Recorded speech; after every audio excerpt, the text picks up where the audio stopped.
I think it's really difficult for influencers to know when it's the right time to make certain moves because so much is Yes. Nobody tells kept, you. nobody tells you. And like as I've learned things, I love to share it because I'm like, I feel like there's probably somebody Literally our wanting to job. do this that doesn't know. Yeah. So I try to share it, but there's also so much that I feel like I'm still learning. There's so much that I'm still figuring out. But I guess that's just kind of part of the journey of like doing your own thing and having this like dysfunctional work path. And if there's any influencers that I feel like that are out there that like don't know when it's the right time to do certain things, like ask questions all the Always. time. Like You have to I reach out to other yeah, people. You like yes. influencing, content creating, whatever. It's a very lonely field. You would think Hmm. it's not because it's a lot, especially for influencers, it's audience based. And so, Yeah. but it is extremely lonely. You have no It is. coworkers. You've got Uh-huh. nobody to turn to you. You got nobody like a boss saying that you're doing a good job. I haven't had a boss in years. And now that I have one, I'm so grateful for her. I'm your host, Sarah Baus, and welcome to Attainable Podcast.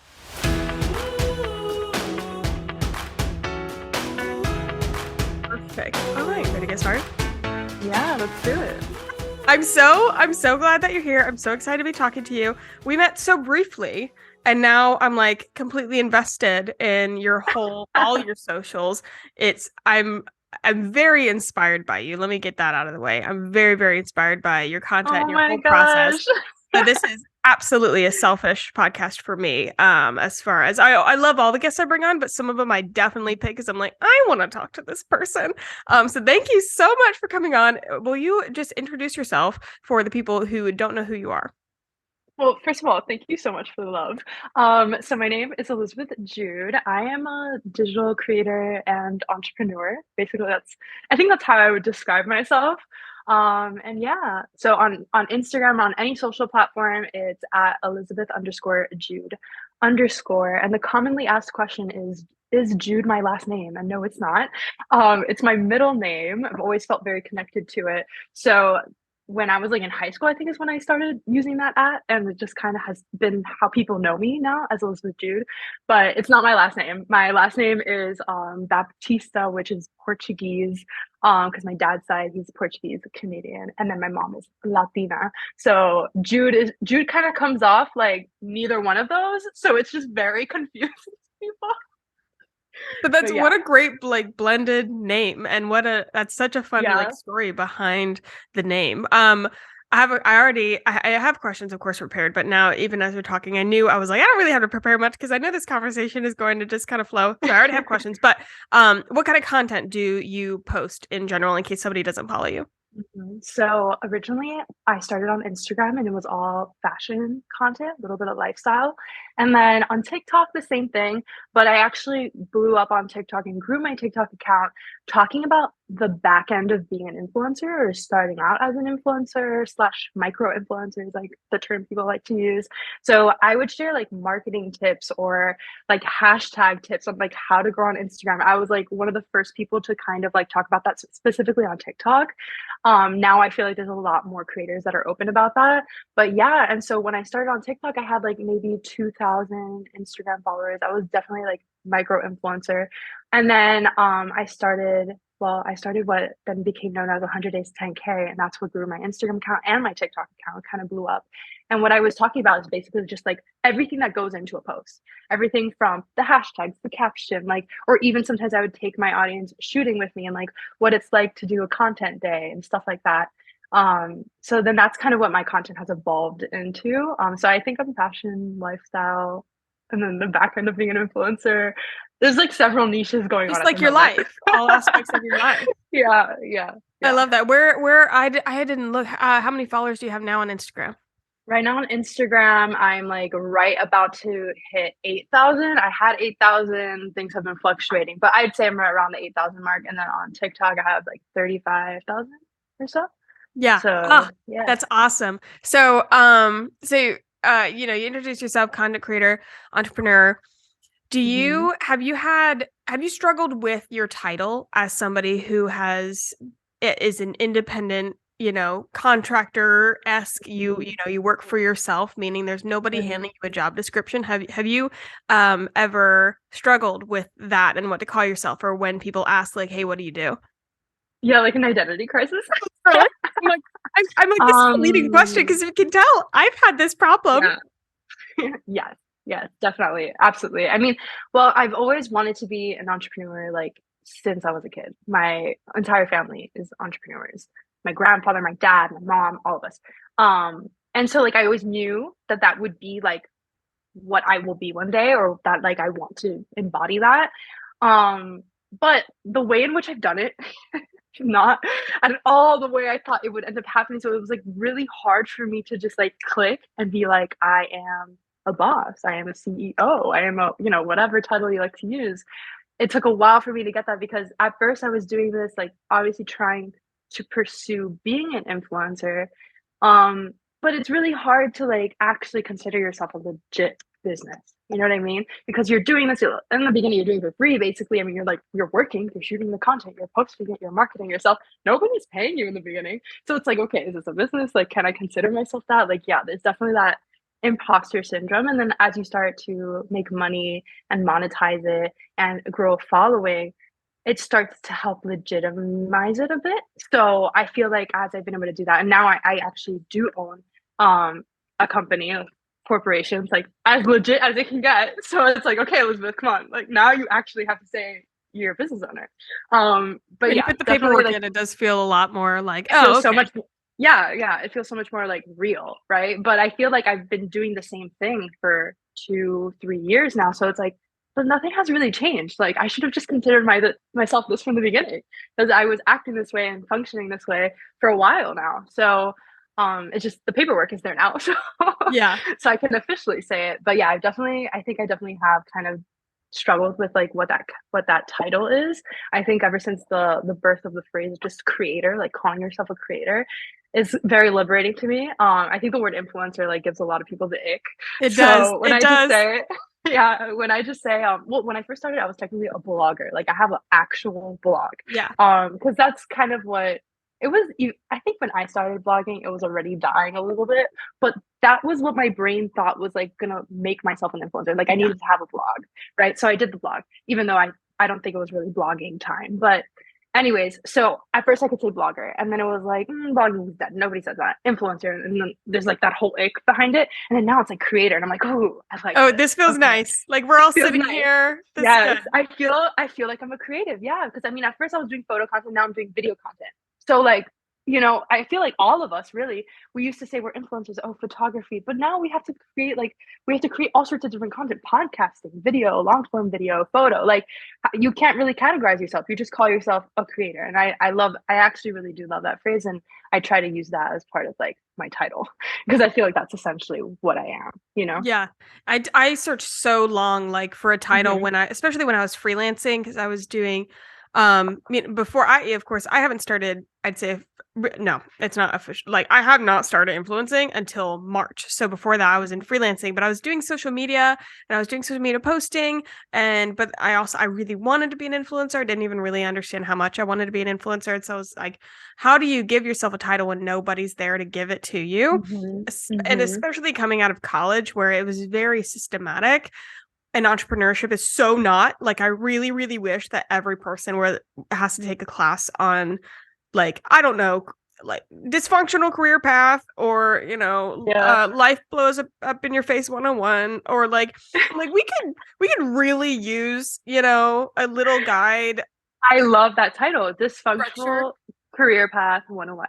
Yeah, and like with when we leave the academic structure, that I'm so thankful you put there, I mean, there's some kinks, but like big fan. I felt very safe. Here's the problem. You kicked me out and now I feel very unsafe. Like it was such a whirlwind on like finding not only my identity out of college, but then my identity within like finding your career in your 20s. So I 100% like I really, really relate to that. So you have monetized multiple, I guess you have multiple monetary Streams of income. Yes, yes, streams of income, which pretty much all creators kind of got to do, and it happens naturally. Do you mind breaking down what those look like for like, okay, this is your job, but how do you get paid? So, okay, most creators understand that there are brand collabs, right? So that's when a brand approaches you as a creator, says, "Hey, I want these types of deliverables," and then you provide them, you get paid. Usually brand collabs are one-off projects, seasonal, like, when they have a campaign going on. They're not usually regular income coming in, right? So that's the first type of way that creators tend to monetize, but it's really hard to like, what's it called? It's really hard to sustain or even project how much you're going to make. So that's why a lot of creators don't rely on that, because you'll have seasons where you're making a ton of money and then all of a sudden it goes down to zero and you're like, whoa, how did that happen? I'm like getting ready for January for that. I'm like, this is going to be my first year, and I think January is just going to punch me in the face because I don't know anything else. I'm like, this is great. Like brands are coming out the wazoo, and then January is going to hit, it'll be crickets and be like, amazing. This is when people get really good at budgeting. I think that like influencers are amazing at budgeting because like we have such fluctuations in our income. Like we have to be really, really frugal, I think, especially in the beginning, before we're able to really start seeing anything that's like super consistent. But anyway, so brand collabs is the first type. And then I think most influencers naturally will branch into like affiliate programs, like Amazon influencer program is probably the most popular one. And so that sort of income is a lot more regular because if you're promoting that product on a regular basis, you can sort of project, like if you have a certain type of video that goes viral, you can see, okay, this is going to get me a good amount of sales. So you can see like that you're making maybe a consistent amount of money every month, but then it also can fluctuate too, because I've had videos that go viral about a certain product and all of a sudden that month I'm making like a lot more than I did another month. But if you're consistently promoting those products for whatever brand, whether it's Amazon or something else, you can probably see some sort of regular income out of that. So that helps. And then other ways that creators monetize, I mean, there are so many really that a creator can monetize with. But for me, I started my agency. It was like, it was March 2021. Yeah, I started my agency. And that was mostly because of 100 Days to 10K and really just exposing how to grow on Instagram, the whole back end. A lot of small businesses started reaching out to me and they were like, hey, you'd be a great social media manager. And it just like immediately snapped in my head and I was like, okay, set up a corporation, started getting clients, and I built my agency basically off of small businesses. And what was great about that is that you're doing monthly retainers. So now I know exactly how much money I can confidently say I might be making that month.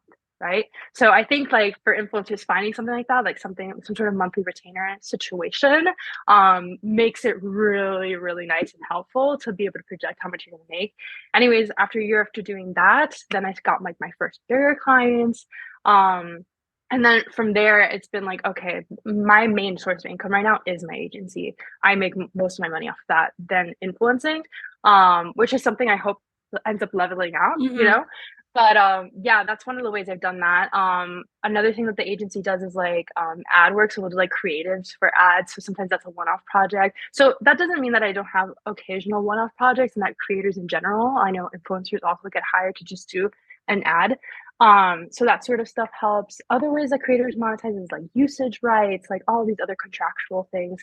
You can pay for like, if the company wants to pay to continue to use their content for the next 6 months, and then they pay again. So that might be residual income you get.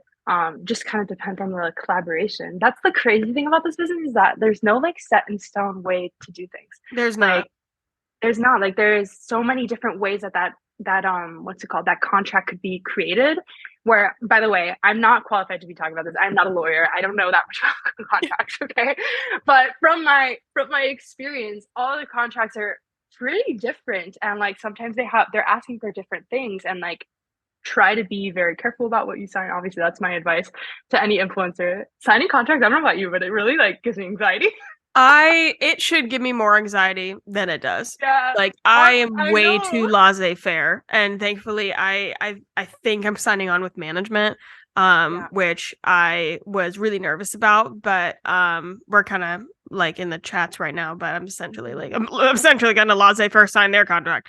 I was like, I can't handle all this. Like I really, it's too much, especially That's the first thing. That's the first thing I want to source out as far as like the influencer side of my job is getting management for sure.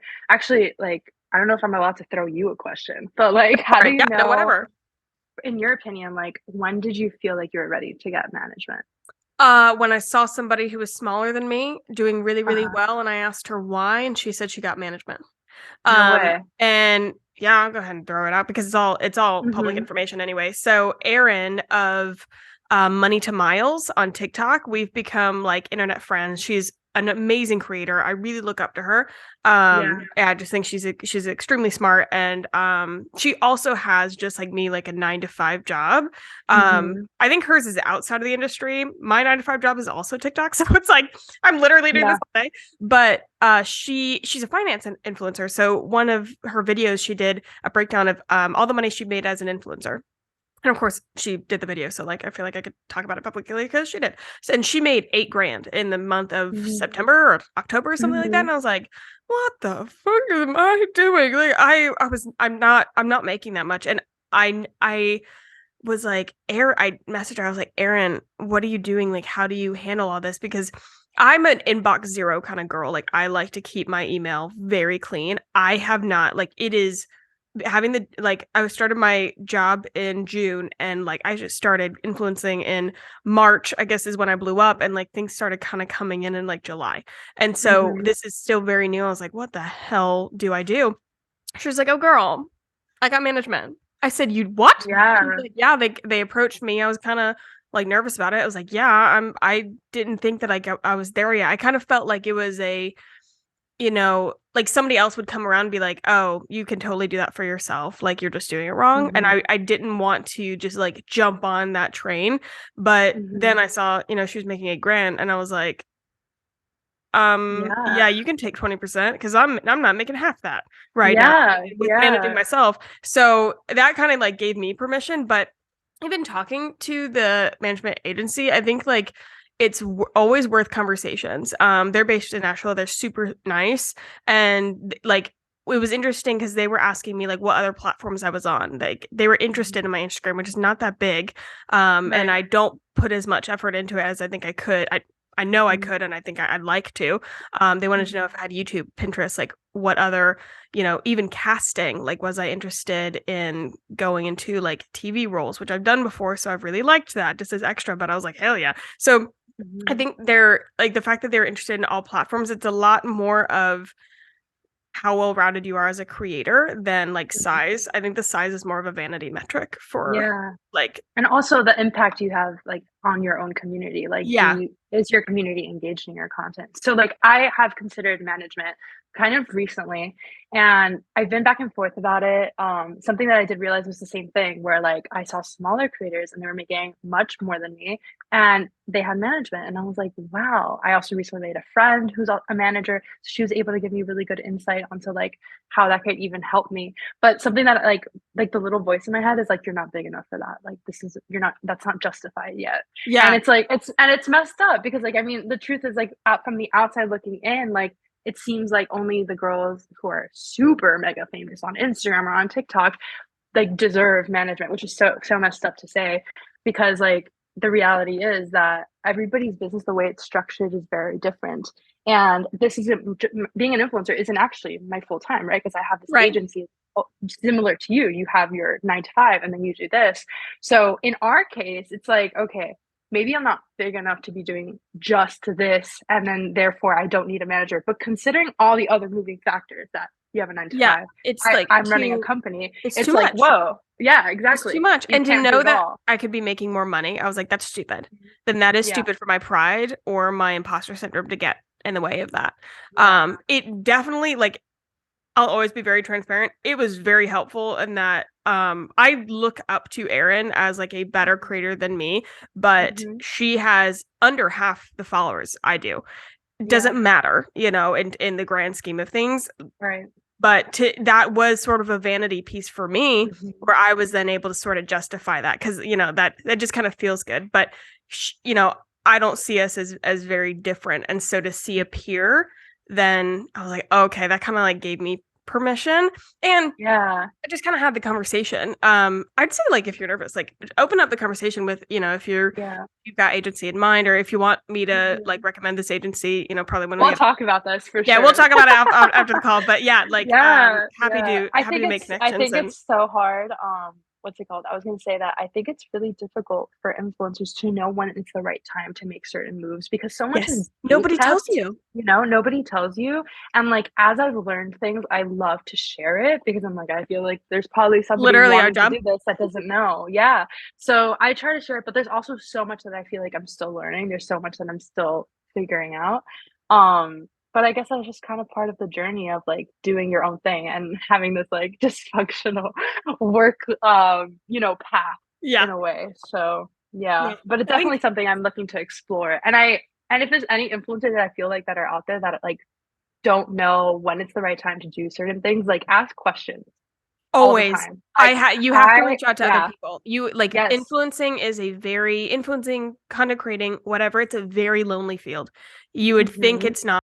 It's a lot, especially for influencers, it's audience based. And so, but it is extremely lonely. You have no coworkers. You've got nobody to turn to you. You got nobody, like a boss saying that you're doing a good job. I haven't had a boss in years. And now that I have one, I'm so grateful for her.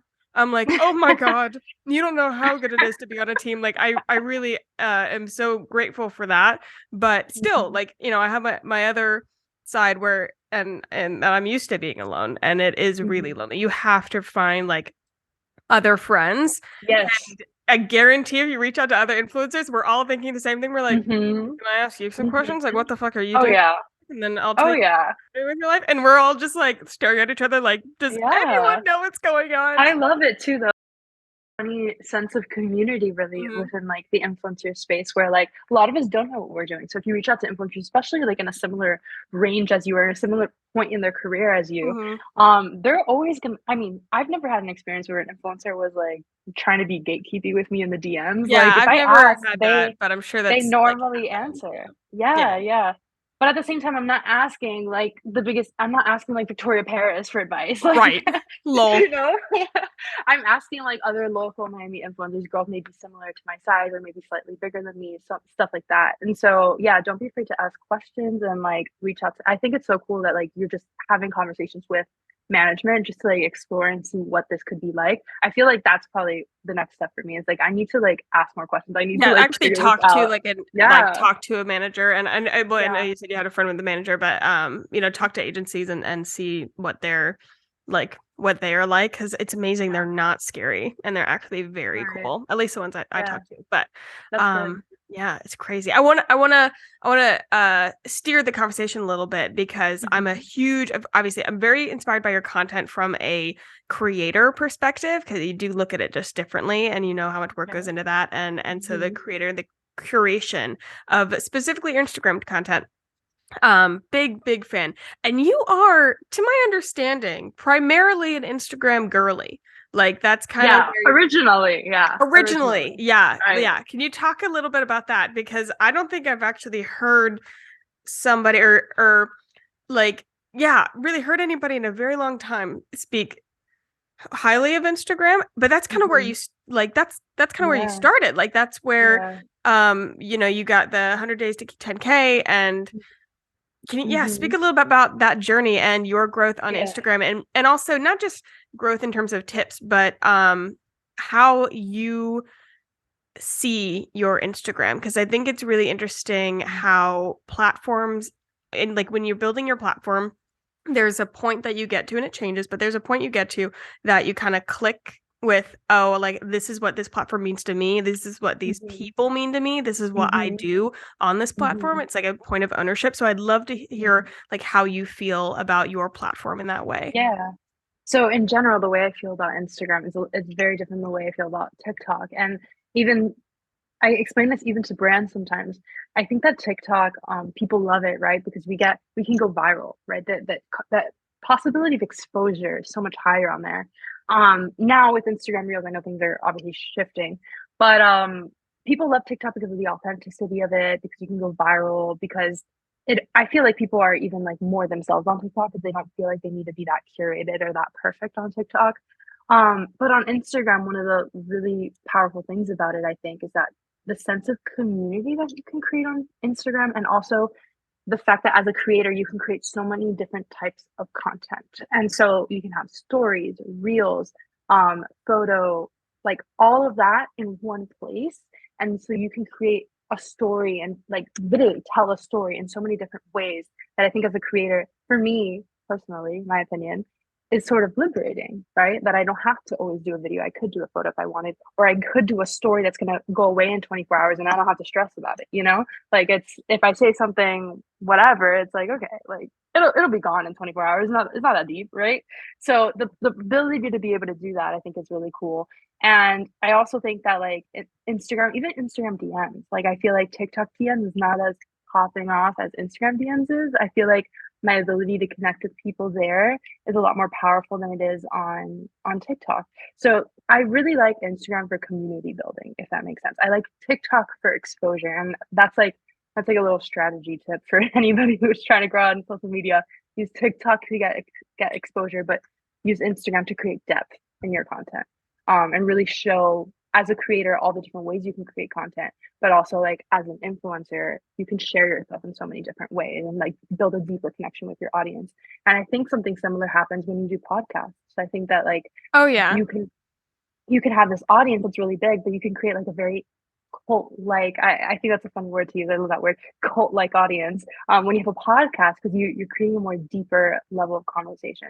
So I think that's what Instagram at times allows us to do. But for me, I love Instagram because I feel like I can be a little bit more creative. I feel like TikTok's like authentic, but I think Instagram is creative. I think that's how I would describe them. I like that. I know that it's out, like people aren't into it anymore, but I think like curating your feed is fine. Like I'm not super strict about it. Like if I want to post something, I'll You post definitely it. like have like an aesthetic, and you are Yeah, very and good I enjoy that. I at doing enjoy that. that. Yeah. Thank you. And I enjoy that. So, and I know it's not for everybody, right? Like I understand some creators, that's not what they want to do.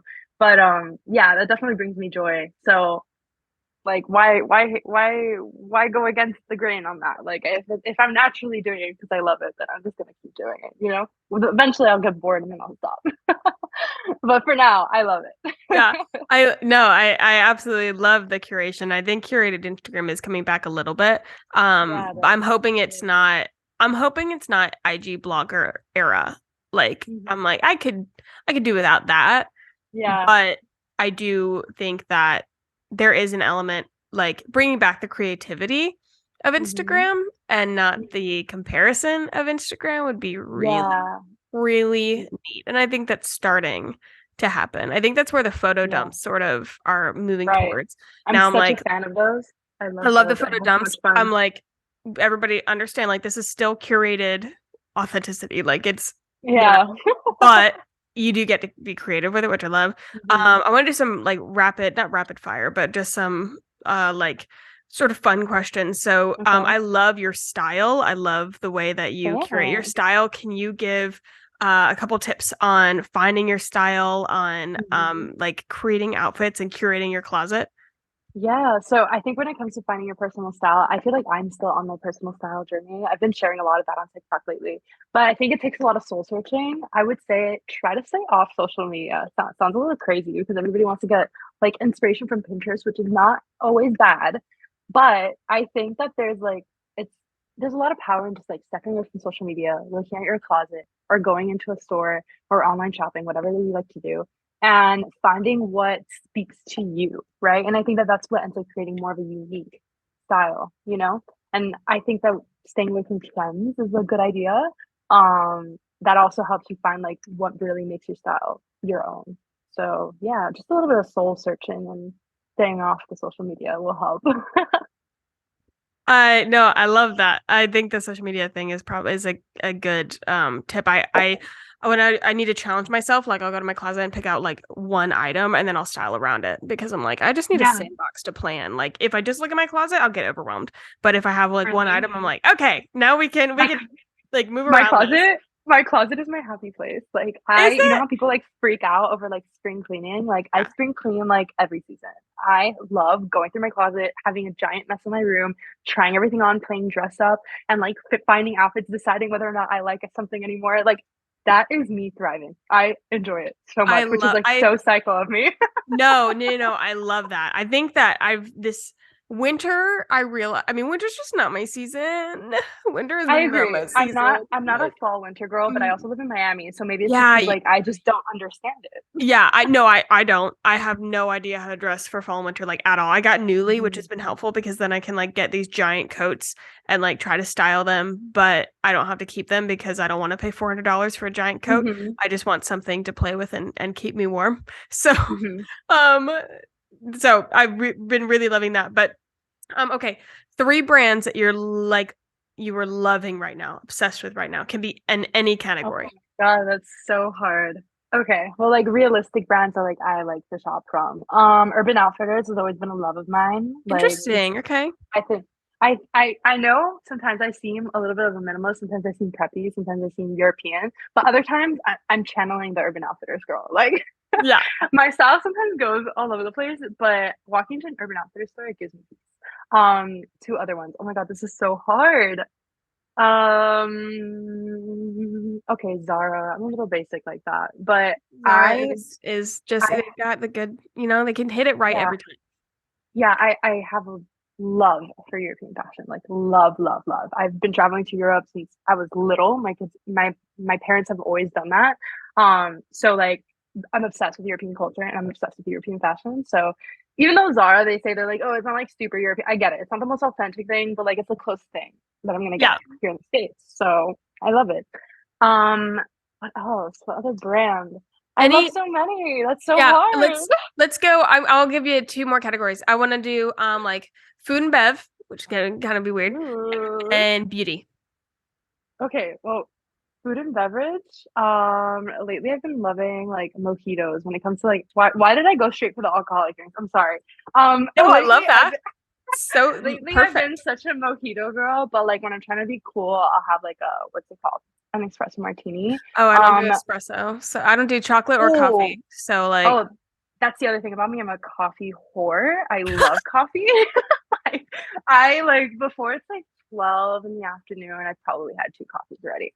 And it's not even like I need to be awake, like I need the energy. It's truly I enjoy it. Like I enjoy the taste of it. The art of it. Yeah. Oh yeah. Like I find it therapeutic to make it. It's like super weird. So coffee, mojitos, I would say. And then like I have to pick a food. This is basic pizza, but like specifically I've been into cauliflower pizza. Okay, Just 'cause interesting. like I know some people are like, oh, she's trying to be healthy. No, it's like truly I like the fact that I don't feel super bloated afterwards. Like That is when you have honestly, it's like the reward without the sacrifice yeah, is like very exactly. nice. I Yes, totally understand. That's and I truly Poppy's. believe That yeah. Poppy is my whole life, and I didn't realize like, Yeah. is it I've this never one? Yeah, tried I it. like am matching with the thing.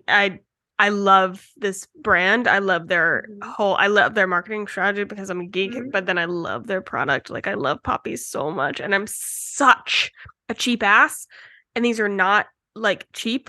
They're not super. Well, no, okay, they're like $12.99 at Publix for a 4-pack, which is like who the fork. But one, I got on their PR list, so I get them sent they send me them every month. So I was like, this is amazing. But I would still like they would be my treat thing. Like I'd walk into Publix, Publix is my sworn enemy. But I would venture in there just to get Poppies because I was like, I love them. Why are you afraid of Publix? I'm not afraid of it. Me and Publix have a complicated relationship. Same with me and Harris Teeter. Same with me and Whole Foods are actually enemies. It's purely that I have an issue with paying for convenience. And like Publix, Harris Teeter, definitely. Whole Foods is another category, but it's like Publix and Harris Teeter, their things are more expensive because of like the experience. And I'm like, give me an Aldi. Aldi like knows where it's at. They know I need to like get the hell out and be done. Like that's my jam. And then we just got a Lidl. That. And I like yeah, I feel that. I've grown up with Publix though, so I'm just kind of naturally a Publix No, if you're a Florida person, it was not out of choice. It's not out of choice. If you're a Florida person, I'm like, I realize like I'm basically insulting your Lord and Savior, which I totally, my bad. I'll go in there sometimes, like me and I'll dap it up. Like there's no other choice. Like I go this way, Publix, go that way, there's a Publix. Like I would have to go 30 minutes to find anything else. So Yeah. Publix is everywhere I look. So Yeah. it's not by choice. But if you on the topic of mojitos, I don't want to forget. Have you ever had a Hugo as somebody who really loves Europe? No. Okay, What's a listen. Hugo? Okay, listen. Let me say okay, listen one more time, just for fun. Ice. I want you to take a wine glass. I want you to put ice in it. I want you to take a shot of Saint Germain, which is an elderflower liqueur. I would spring for Saint Germain, though. If you go to a wine, what is that place called? Anyway, one of those like surplus like alcohol places, they will like give Total Wines. Total Wine. Thank you. Yeah. Go to the liquor portion. I did get a really nice recommendation for one that was slightly cheaper, but for the first time, definitely get Saint Germain. We are always stocked with Saint Germain. Shot of Saint Germain. Then you're going to squeeze lime in it and muddle mint in it. Then you're going to top it the rest with Prosecco. So there is nothing in there that's not alcohol. It is Prosecco and it is elderflower liqueur. And the lime and the citrus kind of cuts it. And then Joseph really loves to put like an orange or a grapefruit in it, any other like type of citrus in that way. You'll down them and they are so refreshing, especially as somebody who's in Miami. Like we drink them all year long, but it is the most refreshing drink. And we do it for all our guests. Like our house is known to be the Hugo house and it's so good. I'm definitely gonna try this. All right. Last one before we sign out. Beauty brand. Okay, so I struggled a lot with my skin the past couple years and I went to the dermatologist. I got all the creams. Okay, so I'm not like totally accrediting this brand, but Pure is a clean beauty brand and it's affordable. You can get it at Ulta, PUR. I swear by it. Oh, I've seen that. I love that brand, and the reason why is because, especially their powder, I use their translucent powder. Their powders don't have talc in it. Talc is used, especially if you have oily skin. Most of your powders probably have talc in it because it mutes down that oil. It absorbs that oil. But what it's also doing is getting into your pores. It's really bad. It makes you break out more. Most powders have it, but theirs don't. I love it for that. And also their tinted moisturizer, game changer. That's truly the brand I love.